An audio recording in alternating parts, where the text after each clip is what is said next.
Pessoal, a gente vai fazer continuação do conteúdo de cartografia. Então, a primeira parte a gente já viu e vimos também a questão de cálculo de escala. Eu vou deixar mais alguns exercícios de cálculo de escala, mas eu vou dar continuidade na explicação desse conteúdo. Sobre cartografia, agora parte 2. Bom, a gente vai falar um pouquinho sobre as projeções cartográficas. Esse é um conteúdo bem teórico, tá? Vou deixar bem claro isso. O que a gente viu de prática é na parte de cálculo, tá? Dá para fazer ainda algumas coisas, mas a gente vai entender e esse é um assunto um pouquinho chatinho, é meio broxantezinho, mas, né, para vocês entenderem, a gente vai relembrar esse assunto. Lembrando que cartografia, provavelmente vocês viram lá no sexto ano, faz tempo que eu sei, e provavelmente não lembram mais. Existe um problema quando a gente tenta representar o globo terrestre ou o nosso planeta. A gente tem que lembrar que é uma esfera, sim, porque ele é circular, entretanto, tem alguns probleminhas aí, porque essa esfera ela não é perfeita, por isso a gente chama ela de geóide. Ela não é 360 graus, bonitinho, lindo, maravilhoso, feito uma bola de futebol. Não é assim, tá? Aquele globo que a gente leva para salas de aula e que tem aí no mercado, ele não representa exclusivamente como realmente é o planeta, tá? Por isso, para se representar a superfície terrestre, ela é uma curva aqui em mapas, né, que são planos, que é num pedaço de papel, precisa ter algumas coisas. Primeiro, porque ele não é perfeito. Segundo, porque eu estou tentando pegar algo que não é plano, tá? E colocar numa folha, tá? Exatamente isso. Numa folha de papel. Representar o planeta na folha, que é plana, tá? Para a gente poder lidar com todas essas dificuldades, né, sem ter grandes problemas, criou-se um esquema chamado projeções cartográficas. Projeção, ela usa métodos matemáticos. Calma, não vai ter cálculo agora, tá? Porque é só teórico esse assunto. Para tentar adaptar esse planeta, né, essas formas, curvas aí, para que ela consiga ficar bem colocada num pedaço de papel, numa forma plana. Então, para isso usaram medidas, tá?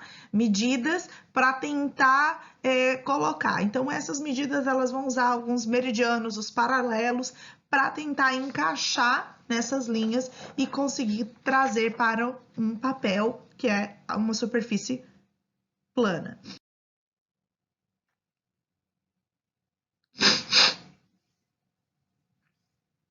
Então, as projeções, todas elas, não importa o estilo, o tipo que a gente vai visualizar daqui a pouquinho, todas elas trazem distorções, ou seja, elas têm algum probleminha ali, alguma distorção que vai acabar sendo gerada, tá? Então, essas distorções, elas podem ser de formas, de áreas, de distância ou até da região mapeada. Isso vai depender do tipo de projeção escolhido. Lembrando, não existe projeção errada e não existe nenhuma errada. São projeções diferentes que elas vão ser usadas para cada tipo de mapa escolhido a ser representado. Então, e também, tá? Basta definir qual será a finalidade do mapa. Eu escolho, tá? O mapa vai ser para que fim? Dependendo do fim, dependendo para que serve esse mapa, eu vou escolher um tipo de projeção que vai atender a minha necessidade. Não existe erros, tá? Não tem aí, essa projeção tá errada, essa projeção tá certa. Não. Depende para que vai ser o meu uso, para qual utilidade eu vou precisar desse mapa. As projeções, tá? Elas vão ter algumas classificações. Elas podem, dentre várias, tá? Elas podem ser semelhantes ou conformes. Ela mantém as formas, mas distorcem as áreas e as distâncias. Projeções equivalentes, elas mantêm as áreas, mas distorcem as formas e as distâncias. Equidistante, as distâncias são representadas corretamente, mas há uma distorção das formas e das áreas. E afiláticas ou indeterminadas, elas distorcem um pouco de cada dimensão, da forma, da área, da distância, tá? E ela geralmente é para fins didáticos. Essa imagem não provavelmente não vai ficar tão boa, acredito que, né? Espero que sim. Mas geralmente a gente divide as projeções em 3 grandes grupos: plana ou azimutal, cônica ou cilíndrica. E aí elas vão atender a determinadas necessidades, tá? Por exemplo, a plana ou azimutal, eu posso fazer de regiões polares, posso fazer da região equatorial e também posso fazer em questão horizontal. A cônica, a gente tem a cônica normal, né? Como cônica normal, eu vou explicar um pouquinho sobre ela, tá? Mas ela vai estar no eixo paralelo ali. A transversal, ela vai estar atravessada, e a horizontal. A cilíndrica, ela vai estar na posição equatorial, transversal ou horizontal. São posições que a gente pode utilizar, essas 3 grandes projeções que geralmente são as mais utilizadas. Principais projeções. Então, a gente vai entender cada uma delas. Eu disse que geralmente a gente tem 3, tá? A projeção cilíndrica, ela também é chamada de projeção de Mercator, porque é ele quem vai criar essa projeção. Então, ela vai surgir no século XVI. Ela é uma projeção conforme cilíndrica, pois ela mantém as formas, mas ela vai provocar grandes distorções das áreas da superfície, tá? Principalmente em regiões de altas latitudes.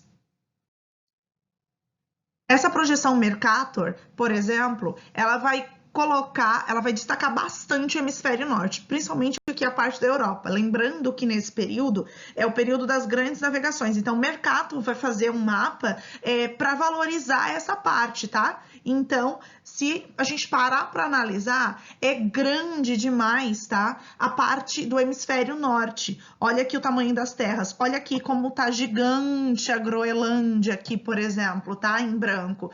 Então, ele destaca mais. E o hemisfério sul, as terras são muito pequenas. Por quê? Porque ele vai valorizar esses países do hemisfério norte.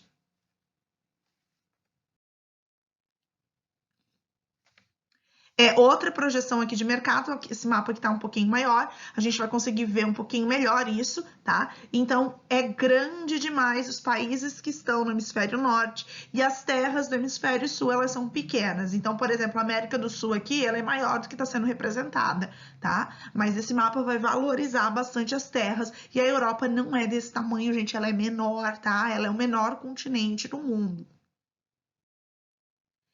Outra projeção aqui.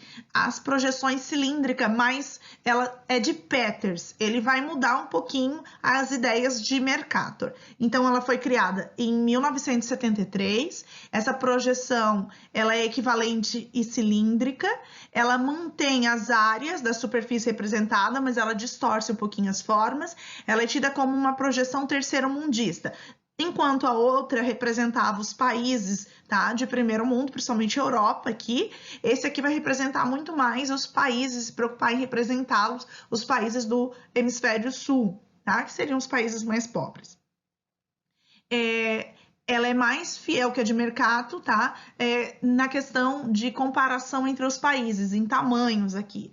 Enquanto a projeção de Mercator, as áreas dos países da Europa e da América do Norte, elas parecem realmente grandes, e nessa vai destacar bastante a América Latina, a Ásia e também a África. Então, aqui ele vai tentar dar um tamanho mais real para esses países e continentes nos mapas.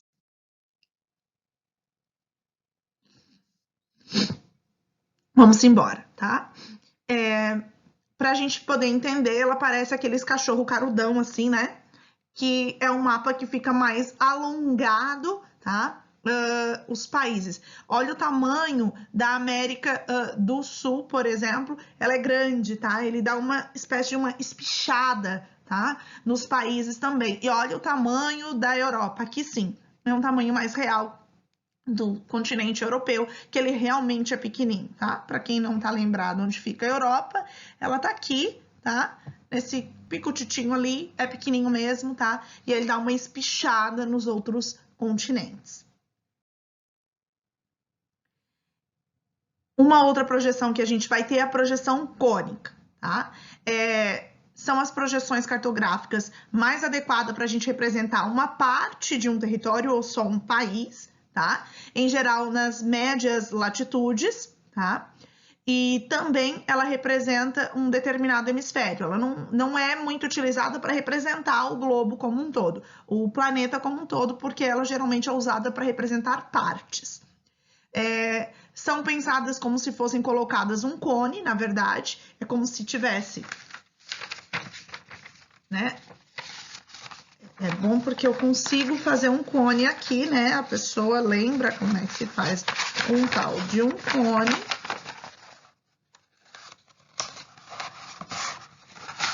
Acho que consegui.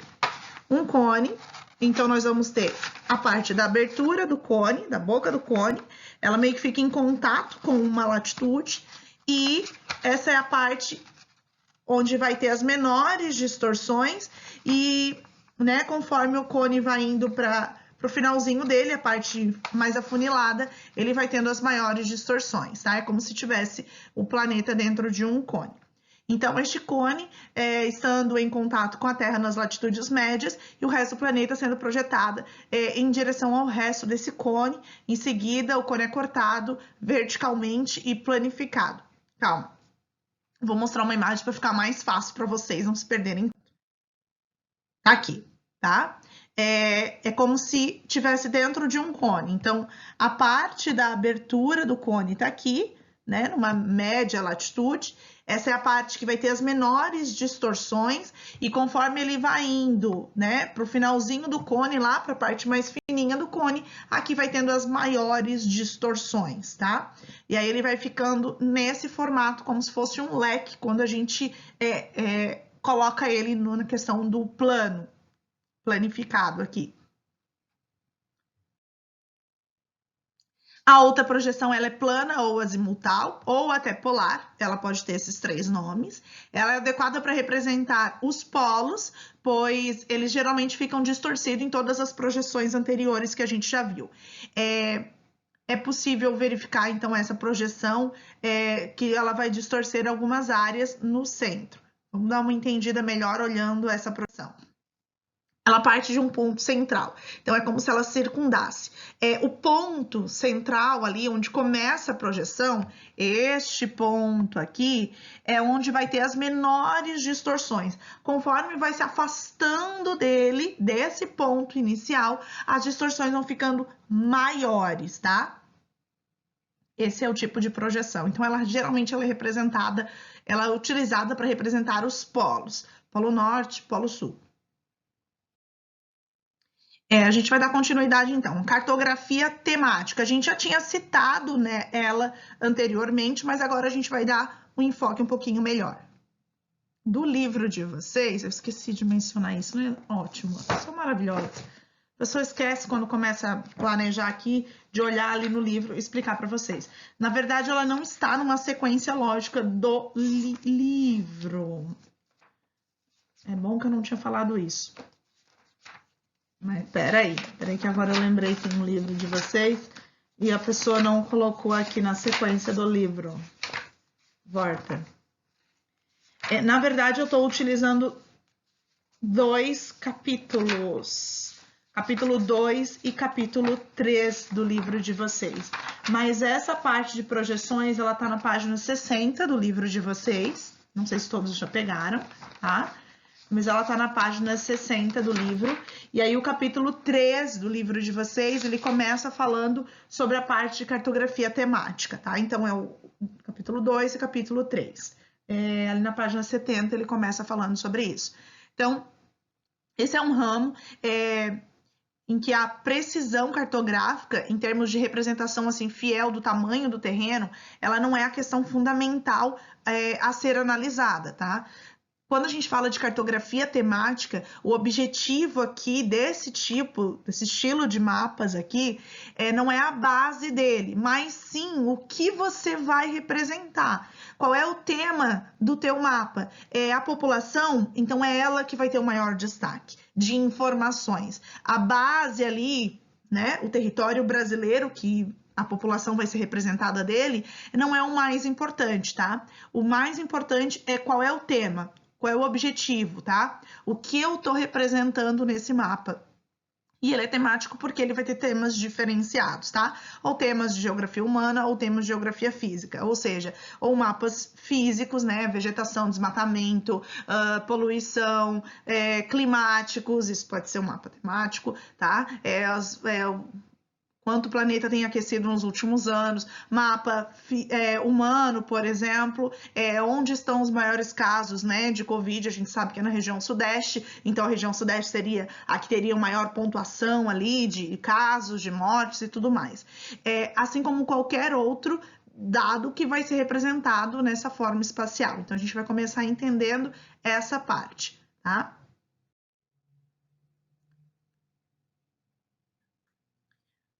Para isso, para que a gente possa utilizar dados na cartografia temática, a gente utiliza símbolos. É uma informação que eu estou trazendo nesse mapa, então vai ser símbolos, gráficos, cores, tá? E os próprios tamanhos das formas a ser utilizado. Calma que a gente vai entender cada uma delas. Segundo o cartógrafo brasileiro Marcelo Martinelli, os dados que podem ser representados espacialmente, eles podem ser divididos em 3 aspectos.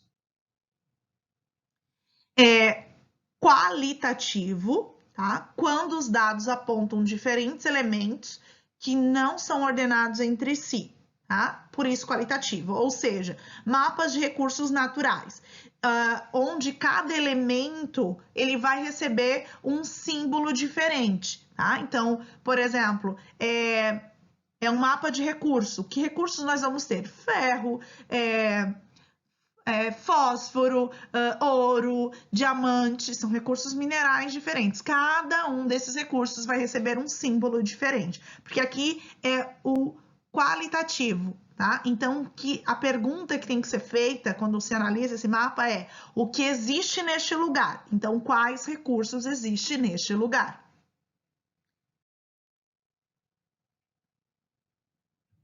Um exemplo deste mapa seria esse, tá? Dos recursos, ele seria um mapa qualitativo, ok? A quantidade, que tipo de minérios vão ter nos estados brasileiros. Então, ele vai ser pontuado aqui. Não é a quantidade, mas é o que se tem no lugar. Uma outra pergunta dele, dos 3 aspectos, é o ordenado. Ou seja, né? O que importa demonstrar aqui, tá, é a ordem entre os dados. Ou seja, né, o tamanho aqui não vai ter tanta importância, mas é a ordem dos eventos. Então, em geral, tá, se utiliza tons de cor, uma única cor em vários tons. Que coisa, não? Ou seja, como uma espécie de um degradê. Eu uso a mesma cor, mas tonalidades diferentes. Ou seja, tá? O evento que tem maior importância vai ter uma coloração mais forte, os de menor importância, colorações mais fracas ou vice-versa. Então, a pergunta sempre referente a ele é: em que ordem? Qual é a ordem dos acontecimentos? Este é um mapa, tá? Que a gente vai utilizar esse ordenamento.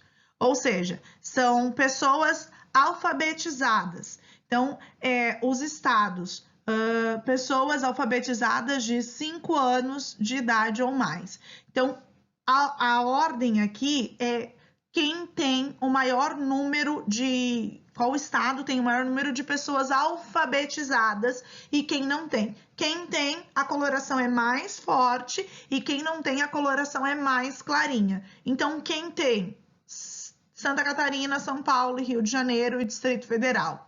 Daí as cores, né, um pouquinho mais forte, nesse tom laranja aqui, né, de 80 a 90, nós vamos ter vários outros estados. E um outro amarelinho, e quem não tem, nós vamos ter Maranhão, Piauí, Paraíba e Alagoas. São estados com o menor índice, então é uma ordem pré-estabelecida. E o terceiro aspecto é o quantitativo. O que importa representar aqui não é apenas a ordem, mas é a quantidade, tá, de dados em cada lugar. Então, por exemplo, o tamanho da população das capitais brasileiras ou mundiais. Então, aqui é a quantidade, tá? Então, ele vai utilizar, por exemplo, formas geométricas, círculos, tá? Geralmente é usado círculos, tá? Então, nesse caso, a pergunta é quanto que há em cada lugar. Um exemplo seria um mapa de população mundial, por exemplo. Quais os países com maior quantidade? Se fosse essa, China seria círculo maior, seguido da Índia, tá? Depois, acho que é Estados Unidos, e o Brasil seria em quinto. O quarto eu não lembro agora. Mas no território brasileiro, por exemplo, a região com maior crescimento, aqui não é de pessoas, mas maiores crescimentos vai ser na região sudeste. Então, São Paulo aqui está disparado, seguido do Rio de Janeiro, tá? Então, é o círculo. O círculo representa a quantidade, quem tem mais. Só para a gente poder entender esses três aspectos, né? Então, o que, né? Que são aspectos qualitativo, em que ordem, né? E também o quantitativo, quanto. São os três aspectos que Martinelli fala. Uma outra coisa que a gente vai encontrar nos mapas temáticos são os símbolos. Alguns símbolos, eles são um tanto que universais, tá? Por exemplo, aqui a capital tá num... Los Angeles, acho que é isso, essa forma? Tá, enfim. Capital do país, capital de estados. Em geral, muitos mapas vêm com uma bolinha, um círculo e uma bolinha pretinha no meio, tá? Geralmente ele vem para representar capitais e as cidades, mais importante é só um círculozinho. Mas símbolos como hidrografia, tá? Geralmente é um tracejado azul, tá? De rios aqui, tá? Como esse. Hidrografia, aeroportos, portos e a ferrovia, eu não sei se vocês conseguem ver, mas ela é um símbolozinho assim, ó. Cheio de risquinho, como se fosse uma estrada de ferro. É bom que eu sou ótima desenhista, né? Mas é esse símbolo aí. Tá? Os limites estaduais, geralmente, eles vêm com tracejados, são alguns símbolos meio que universais, tá? Que se você tiver em outro país, mesmo não falando a língua, se você conseguir um mapa do lugar, você não vai se perder tanto. Além disso, né, a gente vai ter linhas. Esse é o último assunto que eu vou tratar nesse vídeo com vocês. Vai ter mais uma terceira parte, tá? As linhas. Elas são importantes nos mapas, tá? O próprio mapa, ele vai ter várias linhas. A gente já viu linhas importantes, como paralelos e também meridianos, que a gente chama, né, se ele recebe valores em graus de latitude e longitude, mas elas podem demonstrar várias coisas, né? Limites entre os municípios, entre os estados. As linhas, elas são consideradas símbolos, que a gente já viu antes. O significado dela pode mudar dependendo da espessura, da cor, da continuidade, descontinuidade, dependendo no que eu estou usando ela. Mas elas também podem ser chamadas ou utilizadas como isolinhas. Ou seja, dependendo do tipo de linha, ela vai ter um valor ou um significado bem importante. Que raio de isolinhas é esse, né?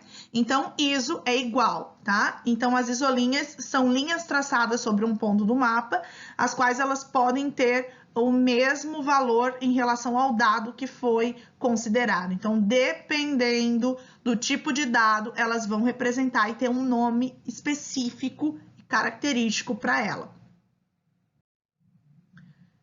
Que nomes são esses? Que a gente vai começar a ver agora. Se elas indicam pontos de igual pressão, elas são chamadas de isóbaras. Se elas passam por pontos com a mesma temperatura, a gente chama de isotermas. Se elas indicam o mesmo níveis de chuva, elas são chamadas de isoietas. E essa última, que nesse momento ela vai ser bem importante para a gente, as curvas de níveis. São as mais comuns e representam os pontos que têm a mesma altitude. Para que eu represente altitude num terreno, se ele é alto, se ele é baixo, né? A gente costuma utilizar as curvas de nível. Então, ela pode representar, portanto, a altimetria, a altitude do terreno, né? Se são linhas bem juntinhas uma das outras, é porque o terreno é extremamente elevado, a altitude dele é grande. Se são linhas em que ele é um pouquinho mais distante uma das outras, é porque o terreno ele é mais baixo, mais plano. Se ela representa o continente, a gente chama de batimetria. Isso, altimetria. Se ela representa, essas linhas são oceânicas, no oceano, no relevo oceânico, a gente chama de batimetria. As isoietas, tá? Geralmente a gente vai encontrar elas nesses mapas climáticos. Eu não tenho as outras, tá bom? Desculpa aí, mas não tenho as outras. E as curvas de nível, tá? As curvas de nível, elas são importantes para a gente traçar uma coisa chamada perfil topográfico. Ou seja, eu retiro, dentre as curvas de nível, uma parte dela e começo a traçar um perfil topográfico. Então, essa linha representada aqui embaixo, no plano, no papel, na verdade, ela é desse jeito aqui na realidade, um perfil, tá? Um perfil dela, um lado. Aqui é quando eu enxergo a altitude de cima, tá? E aqui é quando eu enxergo o terreno de frente, ok? Espero que tenha entendido, gente. Uma outra curva de nível sendo representada. Eu gosto da anterior, de representar daquela forma, tá? Mas é a curva vista de frente, de cima, e a curva vista de frente, né? Que daí a gente consegue ver o perfil do local. E essas são curvas de nível no mapa, na verdade, numa carta topográfica. Essa parte do terreno aqui, ela é extremamente elevada. Por quê? Porque as curvas estão muito juntinhas uma das outras, e aí dá para saber que o terreno é bem alto. Essa parte do terreno aqui, ela é mais baixa, porque as curvas estão mais espaçadas uma das outras. Pensando nisso, a gente vai fazer aqui um perfil topográfico, que é algo que eu vou ensinar para vocês. Então, a gente tem uma curva de nível, elas são cortadas, porque eu vou só representar uma parte dela, um perfil, um lado dela vai ser mostrado, aqui ela tá inteira. Então, eu vou chamar ponto A, esse ponto, né? E o ponto B aqui, né? Ponto B. Beleza, então. Onde tocar a minha reta, o meu corte da curva, ela vai ser representada no perfil acima, ou seja, naquele gráfico aqui em cima. Eu gosto de usar a divisão que tem aqui, tá? Então, a divisão é 0, 100, 200, ela tá de 100 em 100, e 300. Onde a minha curva toca, ela tem que ser representada lá em cima. Então, ela toca aqui, então ela vai ser representada lá. Aqui ela é 0. Ela toca aqui, esse valor da linha é 100. Então, em todos os pontos que ela toca, ela tem que ser representada no meu perfil. Ela toca aqui, o valor dessa linha é 200.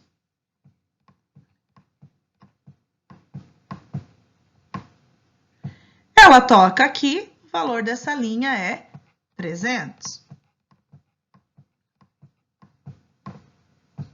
Ela toca aqui de novo e o valor da linha é 300. Aqui também, 200. 100. E no 0. Agora, eu vou juntar tudo isso. Eu vou usar uma linha mais grossinha e eu vou juntar.